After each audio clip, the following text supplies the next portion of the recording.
আজও ক্ষীণ আশাটুকু জেগে আছে চাকদায় থেকে থাকে নিশ্চয়ই সমাজসেবামূলক কার্যক্রমে পরিবেশ সংরক্ষণ এবং বিদ্যালয়ের ছাত্রছাত্রীদের থ্যালাসেমিয়া টেস্টের মতন গুরুত্বপূর্ণ কাজ তারা নিয়মিত করে থাকেন। তাদের মতোই, তাদের প্রকল্পের মতোই এবার তাদের বইমেলা স্টলে কিছু অভিনব টুইস্ট এসেছে, সেটা আমরা তাদের কাছ থেকে শুনে নেব। স্যার, আপনি কি আমাদের এই বিষয়ে কিছু বলবেন? হ্যাঁ, আমাদের যে সংগঠন নান্দনিক আশ্রম, সেখান থেকে আমরা এবছর 10তম চাকদাহ বইমেলায় স্টল দিয়েছি। তো আমাদের নান্দনিক আশ্রমের এবারে আমরা একটা সিদ্ধান্ত নিয়েছিলাম যে আমাদের সংগঠন পত্রিকা বের করবে এবং তারপরেই আমরা স্টল দেবো বইমেলায়। সেই হিসেবে আমাদের এই বছর আমাদের নান্দনিক আশ্রম সংগঠনের থেকে পত্রিকা বার করা হয়েছে। তো তার ফলে আমরা এবারে স্টলটা দিয়েছি এবং মূলত দুটো পাবলিশার আমরা নিয়েছি, মিত্র ঘোষ এবং পুনশ্চ। তাদের বই আমরা রেখেছি এখানে, ওদিকটা মিত্র ঘোষ, এদিকটা পুনশ্চ রয়েছে। আর আমাদের সংগঠন থেকে এবারে এই পত্রিকাটি বের করা হয়েছে, যার নাম হচ্ছে যাপন নান্দনিক জীবন।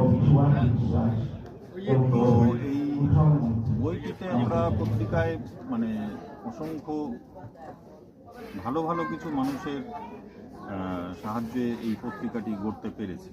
তার মধ্যে যেমন রয়েছে জাতীয় পুরস্কারপ্রাপ্ত চলচ্চিত্রে অশোক বিশ্বনাথন, সৌগত সেন, ঋত্বিক ঘটককে নিয়ে তাদের লেখা রয়েছে। এছাড়া ডক্টর গৌরব ব্যানার্জির লেখা আছে, যিনি দক্ষিণ ভারতের ভাইনুবাবু অবজারভেটরির একজন অন্যতম সদস্য। এছাড়া বেশ কিছু কবি তারাও এখানে লেখা দিয়েছেন। পশ্চিমবঙ্গের অন্যতম পতঙ্গ বিশারদ, প্রথম 3 মধ্যেই হয়তো উনি আসবেন, যুধাজিৎ দাশগুপ্ত, ওনার লেখা রয়েছে এই পত্রিকায়। তো আমরা এই ম্যাগাজিনটা এবারে প্রকাশ করলাম। আর এছাড়াও বিভিন্ন বিষয়ের উপরে এখানে বই রয়েছে মিত্র ঘোষ এবং পুনশ্চ পাবলিকেশনে। আর আমরা এমনি যে ডিসকাউন্টটা বেসিক একটা দেওয়া হয় সেটা তো দিচ্ছি বইয়ের ওপরে। এছাড়াও আমরা একটা কনসেপ্ট নিয়ে এসেছি এবারে, সেটা হচ্ছে নান্দনিক ভান্ডার বলে। সামনেই আমরা একটা ভান্ডার রেখেছি, ওইখানে ছোট্ট ঝুড়ির মধ্যে ওখানে চাকদা সংক্রান্ত 120টা মতো প্রশ্ন আছে। তো যারা আমাদের স্টল থেকে বই কিনছে তাদের আমরা একটা অফার দিচ্ছি যে ওই ভান্ডার থেকে একটি প্রশ্ন নিয়ে সেটার সঠিক উত্তর তারা দিতে পারে কিনা। যদি তারা দিতে পারে আমরা এক্সট্রা 5% ডিসকাউন্ট দিচ্ছি তাদের বাড়তি।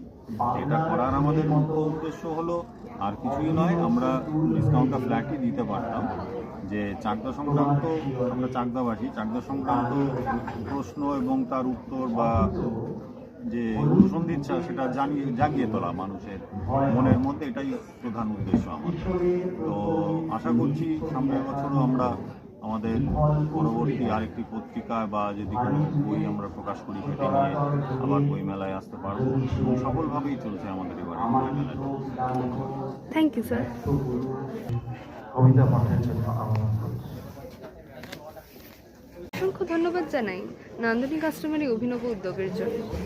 এর মাধ্যমে শুধু বিভিন্ন রকম প্রকল্পই নয়, বরং আমাদের চাকদার ইতিহাসও আমরা প্রিজার্ভ করছি। আশা করি তাদের এই প্রকল্প সফল হয়ে উঠবে। বইমেলায় আসুন সবাই, বই পড়ুন, বই কিনুন এবং বইমেলাকে সফল করে তুলুন। ধন্যবাদ।